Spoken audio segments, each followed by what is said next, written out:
Everyday life science by সূচনা চ্যানেলে সকল শিক্ষার্থীদের স্বাগত। আজকে আবারও এসে গেছি বিভিন্ন ধরনের কম্পিটিটিভ এক্সাম, নার্সিং, জেইইর জন্য লাইফ সায়েন্স বিষয়ক জিকে 20 নিয়ে। তো ভিডিওটা স্কিপ না করে দেখতে থাকো এবং চ্যানেলটি সাবস্ক্রাইব করে পাশে থাকা বেল আইকনটি প্রেস করে দাও। তাহলে চলো শুরু করা যাক। নাম্বার 1, টেস্টোস্টেরন খরিত হয় কোথা থেকে? টেস্টোস্টেরন যে হরমোন, সেই টেস্টোস্টেরন হরমোনটি খরিত হয় শুক্রাশয়ের থেকে। কি বললাম? টেস্টোস্টেরন হরমোন খরিত হয় শুক্রাশয়ের থেকে। নাম্বার 2, একটি লোকাল হরমোন। একটি লোকাল হরমোনের নাম কি? একটি লোকাল হরমোনের নাম হলো অ্যাড্রিনালিন। অ্যাড্রিনালিন হলো একটি লোকাল হরমোন। নাম্বার 3, কিছু ফুল সূর্যোদয়ের পরে ফোটে কিন্তু সূর্যাস্তের সঙ্গে বুঝে যায়। এটি হলো কি ধরনের চলন? এটি হলো ফটোনেস্টিক বা আলোক ব্যাপ্তি চলন। এই ফটোনেস্টিক চলনকে বলা হয় আলোক ব্যাপ্তি চলন।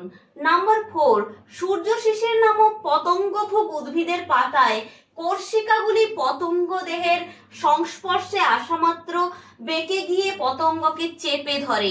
এটি কি ধরনের চলন? এটি হলো কেমোন্যাস্টিক বা রসায়ন ব্যাপ্তি চলন।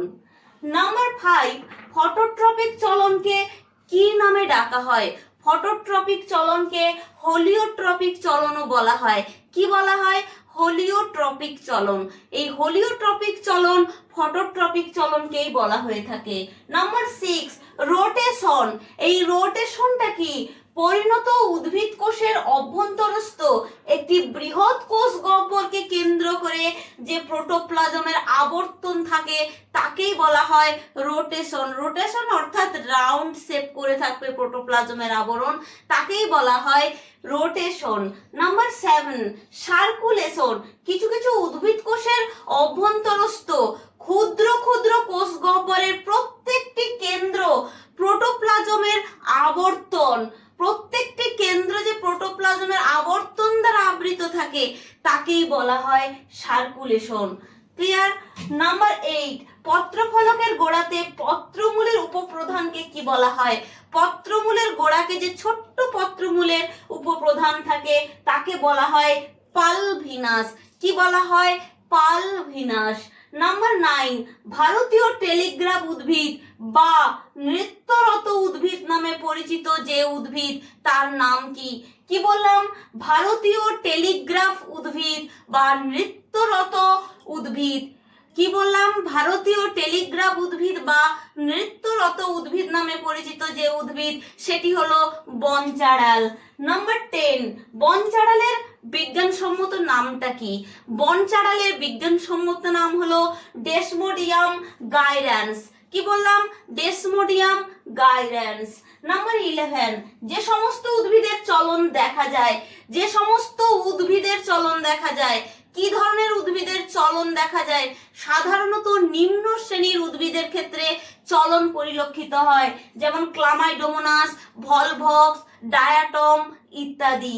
নাম্বার 12, মোষের শুক্রাণুর শুক্রোজের প্রভাবে ডিম্বাণুর দিকে অগ্রসর হওয়া। এটি কি ধরনের চলন? এটি হলো কেমোট্যাকটিক চলন। কি ধরনের চলন বললাম? কেমোট্যাকটিক চলন। নাম্বার 3, ফার্নের শুক্রাণু ম্যালিক অ্যাসিডের প্রভাবে ডিম্বাণুর দিকে অগ্রসর হয়। এটি কি ধরনের চলন? এটি হলো কেমোট্যাকটিক চলন। কি বললাম? এটি হলো কেমোট্যাকটিক চলন। নাম্বার 14, প্রতিকূল অভিকর্ষবর্তী চলন। প্রতিকূল অভিকর্ষবর্তী চলন কার ক্ষেত্রে দেখা যায়? প্রতিকূল অভিকর্ষবর্তী চলন দেখা যায় সুন্দরী গাছের শ্বাসমূল।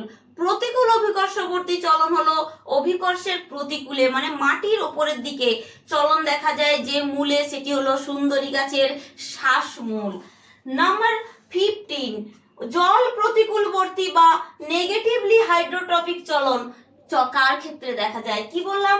জল প্রতিকূলবর্তী বা নেগেটিভলি হাইড্রোট্রপিক চলন পরিলক্ষিত হয় উদ্ভিদের কাণ্ডের ক্ষেত্রে। নাম্বার 16, অনুকূল জলবর্তী বা পজিটিভলি হাইড্রোট্রপিক চলন কার ক্ষেত্রে দেখা যায়? এটি দেখা যায় উদ্ভিদের মূলের ক্ষেত্রে। নাম্বার 17, থার্মোনেস্টিক চলন। এই থার্মোনেস্টিক চলনকে কি বলা হয়? এই থার্মোনেস্টিক চলন হলো তাপ ব্যাপ্তি চলন। নাম্বার 18 পজিটিভ ফটোট্যাকটিক চলন কার ক্ষেত্রে দেখা যায়?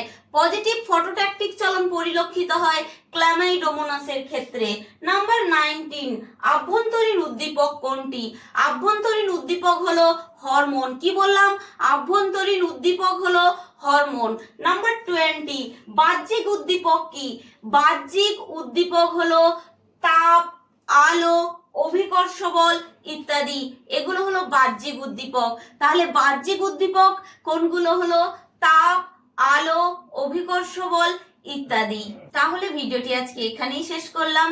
ভিডিওটি তোমাদের কেমন লাগলো অবশ্যই কমেন্ট সেকশনে লিখে পাঠাও এবং চ্যানেলটি লাইক, শেয়ার, সাবস্ক্রাইব করে পাশে থাকা বেল আইকনটি প্রেস করে দাও যাতে পরবর্তী নোটিফিকেশন তোমাদের কাছে পৌঁছে যায়। ধন্যবাদ।